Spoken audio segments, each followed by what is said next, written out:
ወዳጆች ሰላምታዬ ይድረሳችሁ። አንዳንድ ማህበራዊ ኮመንቶችን ያው ፖለቲካም ማህበራዊውም ኢኮኖሚውም እየተቀላቀለ ነው ኢትዮጵያ ውስጥ። ይሄኛው በዚህኛው ጎራ ነው ያኛው በዚህኛው ጎራ ነው ለማለት በጣም ይቸግራል። አንደኛ ለማስረዳትም በጣም ይቸግራል። ሰው ስለ ፖለቲካ እያወራ እኔ እኮ ፖለቲከኛ አይደለሁም እኔ ፖለቲካ አላቅም ይላቸዋል።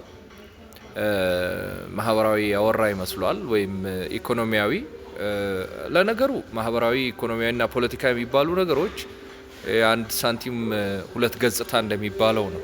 አብዛኛው ነገር የተያያዘ ነው። ለምሳሌ ስለ ኑሮ ውድነት ስለ አንዳንድ ነገር ብናነሳ ዞሮ ዞሮ ፖለቲሳይዝ እየሆነ መጥቶ መንግስትን ያስወቅሳል፣ ፖለቲካ ሊሆን ይችላል።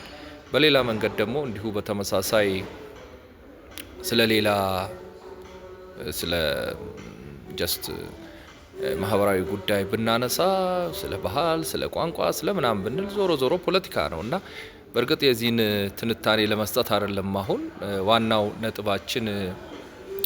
ማህበራዊ የሚመስል ግን ፖለቲካ ስለሆነ ጉዳይ ስለ አንዳች ነገር ላነሳ ነው። እሱ ምንድነው? ምን ሆነን ነው እኛ መረዳት ያቃተን?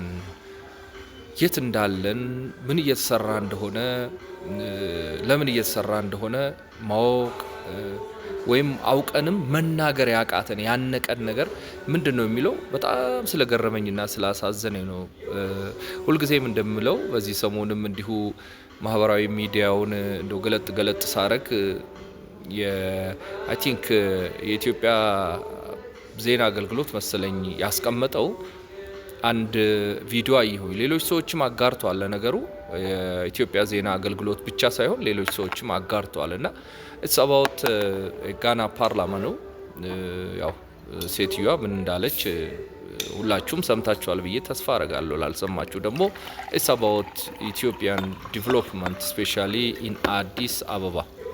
በአዲስ አበባ ያለውን የአዲስ አበባ ለውጥ በተመለከተ አንዲት የጋና ፓርላማ አባል አዲስ አበባን በተደጋጋሚ የጎበኘችና በዚህ ሰሞንም ጎብኝታ መመለሷን በተመለከተ ስለ አዲስ አበባ እድገት በተለይ ስለ መንገዶቿ፣ ስለ ኮሪደሩ፣ ስለ ህዝቡ በመንገዱ በጣም ደስተኛ ሆኖ መጠቀም አንስታለች።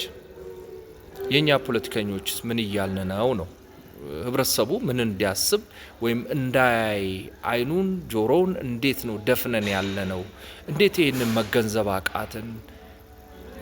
ለምሳሌ ጋና በወርቅ በነዳጅ የበለጸገች አገር ናት። ያ ወጥቶ ለህብረተሰቡ ውሏል አልዋለም ሌላ ነገር ነው። ደቡብ አፍሪካም ፕሬዚዳንቱ ቀደም ብሎ ስለ አዲስ አበባ ለውጥ በግልጽ ተናግሯል። እንግዲህ ያውም ደቡብ አፍሪካ ማለት ኦልሞስት አፍሪካ ውስጥ ትገኝ እንጂ በአውሮፓ ስታንዳርድ ያለች አገር ናት። መቼም ኢትዮጵያን ፈርቶ ወይም አፍሮ አይዋሹም የደቡብ አፍሪካው ፕሬዚዳንት።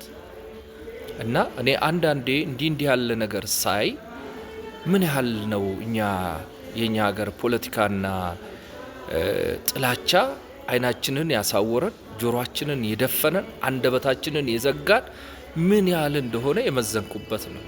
የኚህን ጋናዊት የፓርላማ ወይም የህዝብ ተወካዮች ምክር ቤት አባል ምስክርነት ፓርላማ ውስጥ ነው፣ ያውም ደጅ አይደለም፣ የራሳቸው ፓርላማ ውስጥ የአዲስ አበባን ጎዳና ውበት በጣም በፈጣን ሁኔታ መቀየርን ገልጸዋል። እኔ እውነት ለመናገር በየቀኑ አዲስ አበባ ውስጥ የሚሰራውን ነገር ከሚያደንቁ ሰዎች መካከል ነኝ። ከሚያደንቁ ሰዎች መካከል እየሄድኩም ጎበኛለሁ። ልክ ይሄ የእንትኑን ፕሮጀክቱን የሚያሰራ ሰው የለም፣ ፕሮጀክቱን የሚያሰራ ወይም ተቆጣጣሪ እንኳን እኔ በእኔ ልክ አዲስ አበባ ውስጥ እየዞረ በተለይ የወንዝ ዳርቻ ልማቱ የሚያይ አይመስለኝም። አይ አም ሹር በእኔ ልክ ፕሮጀክት ተቆጣጣሪው እየሄደ አያይም። የምሬን ነው ምላችሁ። እኔ ማንንም ለማስደሰትም ለማስቀየምም አይደለም እና የምሬን ነው። አንዴ ወደ ቀጨኔ ወደ ላይ ወደ ናይጄሪያ ኤምባሲ የሚሰራውን ያለው አንዴ ፒያሳ ያለውን፣ ሰሞኑን ደግሞ በዚህ በአትላስ አካባቢ እየተሰራ ያለውን ገና አፈሩ ምኑ እየወጣ ነው። አንዴ አምባሳደር ያለውን ወደ ብሔራዊ ምንድነው ወደ ፍሎ አካባቢ ያለውን አያለውኝ። አንዱን አድንቄ ሳልጨርስ ሌላው እየመጣ ነው።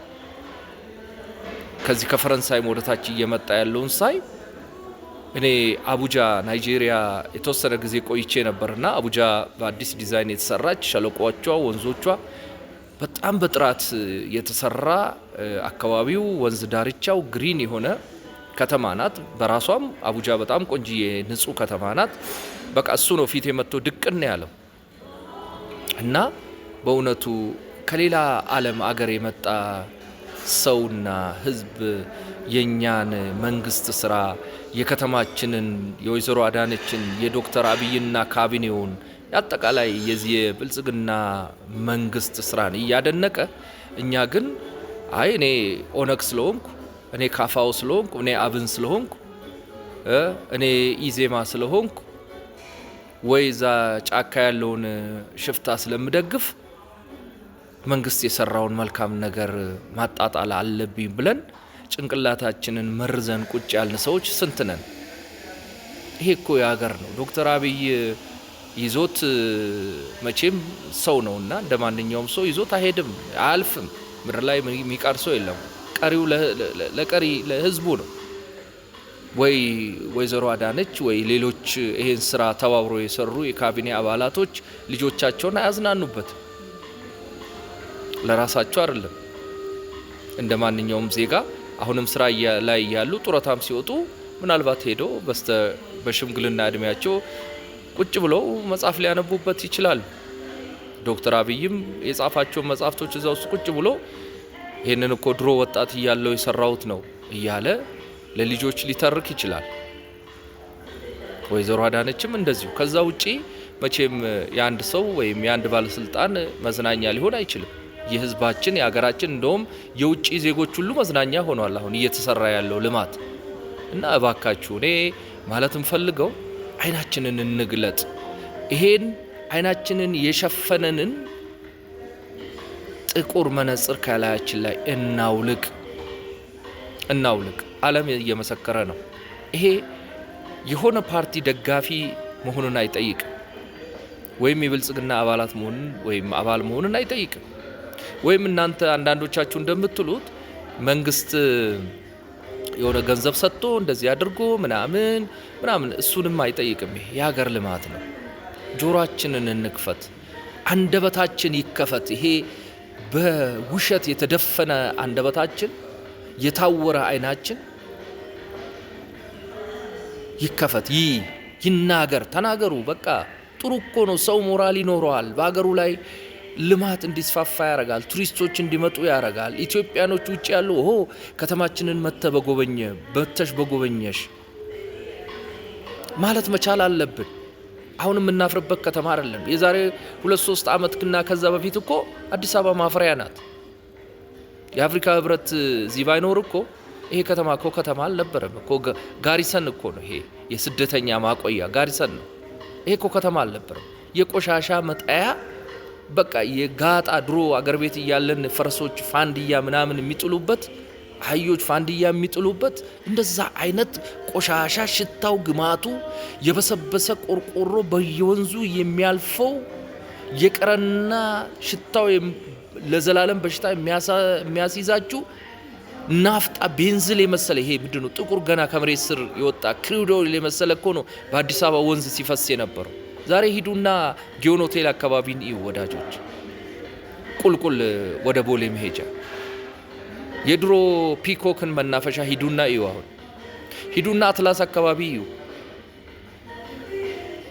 አሜዚንግ። እኔ ለዛ ነው በየቀኑ እንደ ተቆጣጣሪ መሐንዲስ በየቀኑ እየዞርኩ ማየው በትራንስፖርቴ ማለት ነው። እና ሪሊ እኔ በየቀኑ የሰው እድሜ ጨመረ፣ ከዚህ አመት ወደዚህ አመት ተሻገርኩ ይላል። የኔ ደግሞ ወደ ያንግ ወደዛ እየተቀየረ ነው፣ በተስፋ ማለት ነው። ሰው ተስፋ ሲያጣ ነው የሚሞተው። እና ፕሊዝ አድንቁ፣ ሰዎች መጥተው እንዲጎበኙ። አሁን የሚያሳፍር ከተማ ውስጥ አይደለንም። አይ ሆፕ ከምርጫ በኋላ ደግሞ ሙሉ አዲስ አበባ ንጹህ ሆና ፓሪስን የምታስንቅ እንደምትሆን ተስፋ አረጋለሁኝ። እድሜና ጤና ይሄንን ስራ ፕሮጀክት እየመሩ ላሉ የሀገር መሪዎች ስፔሻሊ ለዶክተር አብይና ካቢኔው እንዲሁ ደግሞ ለወይዘሮ አዳነችና ካቢኔው ቴንክ ዩ ይሄን ለማለት ነው። ሼር አድርጉላቸው።